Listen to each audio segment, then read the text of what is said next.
O dziwo, po wpisaniu w wyszukiwarkę frazy metro w Trójmieście nie pozostaniemy sami ze swoją wyobraźnią. Choć rolę metra, kolei będącej kręgosłupem komunikacyjnym aglomeracji, w Trójmieście pełni naziemna szybka kolej miejska. W tym odcinku sprawdzimy jej możliwości, pozostając w kontrze do jedynego systemu metra w Polsce.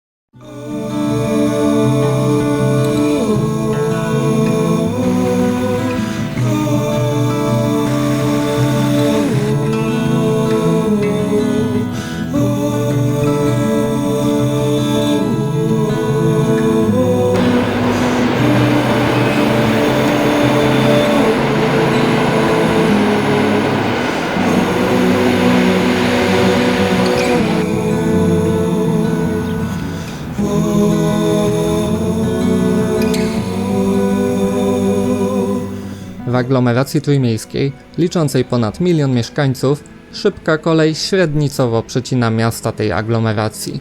Podstawowe połączenie łączy Gdańsk, Sopot i Gdynię, jednak sieć kolei wykracza daleko poza Trójmiasto. W kierunku północno-zachodnim dotrzemy do Wejherowa, Lęborka, Słupska, a nawet do nadmorskiej Ustki. W kierunku południowym do Tczewa, a w kierunku południowo-zachodnim do Kościerzyny i Kartuz. Zdarzają się też kursy okolicznościowe w Gdańsku prowadzące do stadionu. Na tym obszarze SKM rocznie przewozi prawie 40 milionów pasażerów. Dla porównania skali zjawiska, warszawska SKM-ka w 2015 roku przewiozła 25 milionów pasażerów, a metro, zgrubnie szacując według liczby pasażerów pierwszej linii w 2014 roku i drugiej linii w 2015 roku, minimum 180 milionów. Tu widać, że możliwości przewozowe polskich kolei miejskich są nadal dalekie od możliwości metra.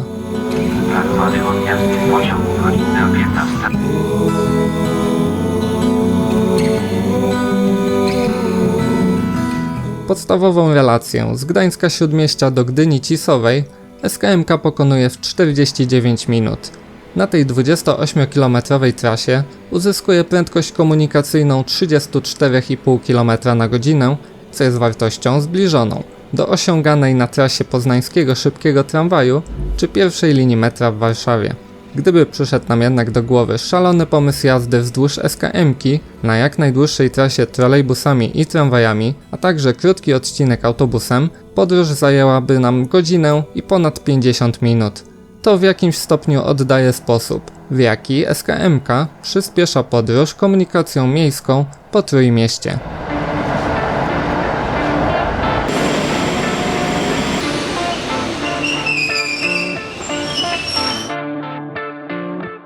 Flota SKM-ki liczy 59 elektrycznych zespołów trakcyjnych. Większość stanowią 65-metrowe składy EN57 i 86-metrowe EN71, powszechnie znane też pod potoczną nazwą Kibel, co jest przykrą sprawą związaną z charakterystyczną wonią unoszącą się z ich ubikacji. Połowa taboru to pojazdy ponad 40-letnie, a najstarsze jednostki są nawet z 1969 roku. 27 składów typu EN zostało zmodernizowanych, oferują wyższy komfort jazdy, informację pasażerską, są monitorowane, a także mają zwiększoną moc silników. W części składów podniesiono też prędkość maksymalną ze 110 km na godzinę do 120.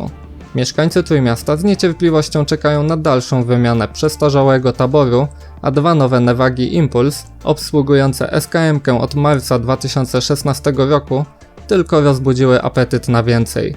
W planach realny jest na razie zakup zaledwie 10 kolejnych zespołów trakcyjnych.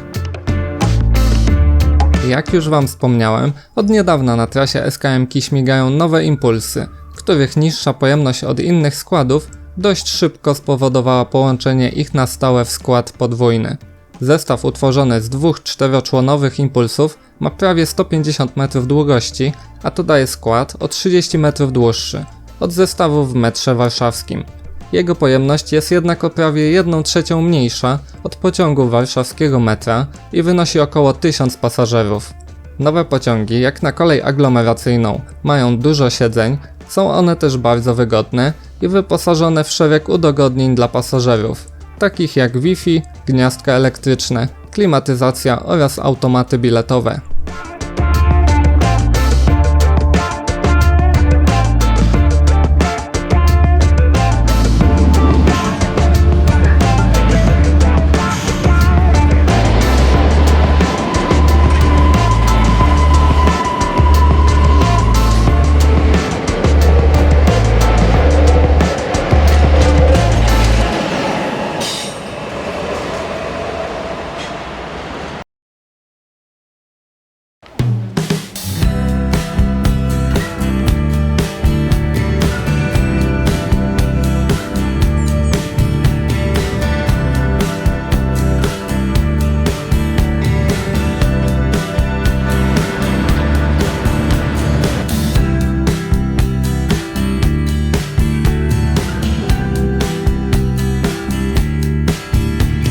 Na podstawowym odcinku kursowania pociągi podjeżdżają na stację co 7,5 minuty w szczycie oraz co 15 minut poza szczytem.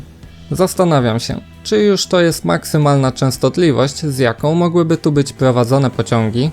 Składy często kursują przepełnione, choć sedno sprawy może leżeć w innym miejscu. Składy zapewniają bardzo różniącą się od siebie pojemność. EN57 mogą być połączone w składy podwójne, podobnie jak impulsy, a EN71 jeżdżą raczej pojedynczo. W efekcie w szczycie może podjechać skład, który zabierze na pokład około 1300 pasażerów, innym razem będzie to 1000 albo tylko prawie 900 pasażerów. Różna pojemność po części wynika z różnych kierunków jazdy pociągów, jednak dla pasażerów w Trójmieście jest to sytuacja dość niekomfortowa.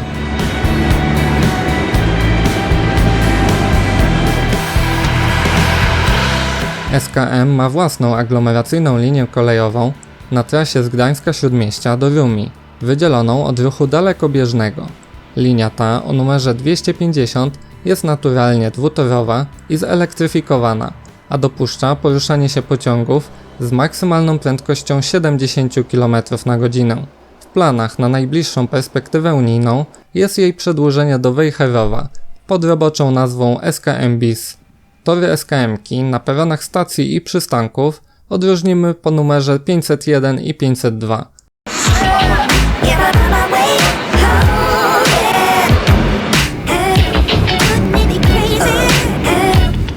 O dużych przerwach między składami a peronami ostrzegają naklejki z kultowym Mind the Gap, znanym z komunikatów głosowych w londyńskim metrze. Klimatycznym elementem SKM-ki jest jak dla mnie sposób prowadzenia odjazdów z przystanków i stacji w składach typu EN. Kierownik pociągu nadzoruje zamykanie się drzwi przez specjalne dodatkowe przednie drzwi składu, upewnia się, że nikt nie został w nich zakleszczony i przekazuje sygnał gotów do odjazdu maszyniście, obserwując dalej otoczenie odjeżdżającego składu.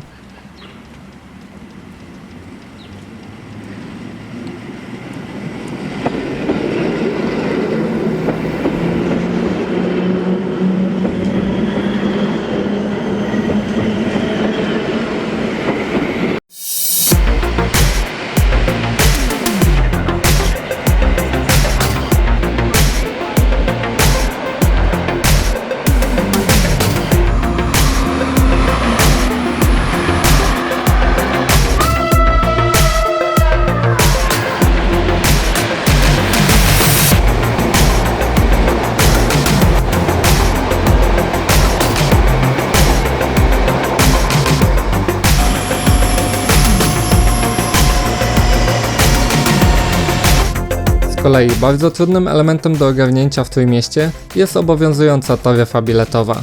Mamy tu Metropolitalny Związek Komunikacyjny Zatoki Gdańskiej, usiłujący integrować samodzielne taryfy obowiązujące w gdańskim ZTM-ie, gdyńskim ZKM-ie, wejherowskim MZK, trójmiejskiej SKMC i przewozach regionalnych.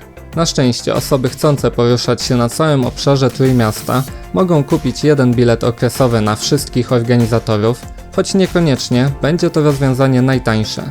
Podejrzewam, że o samej taryfie biletowej w Trójmieście można by zrobić osobny odcinek, a sama SKM-ka, rozważając wszystkie kombinacje stref i taryf, ma w swojej ofercie ponad 1000 możliwych typów biletów.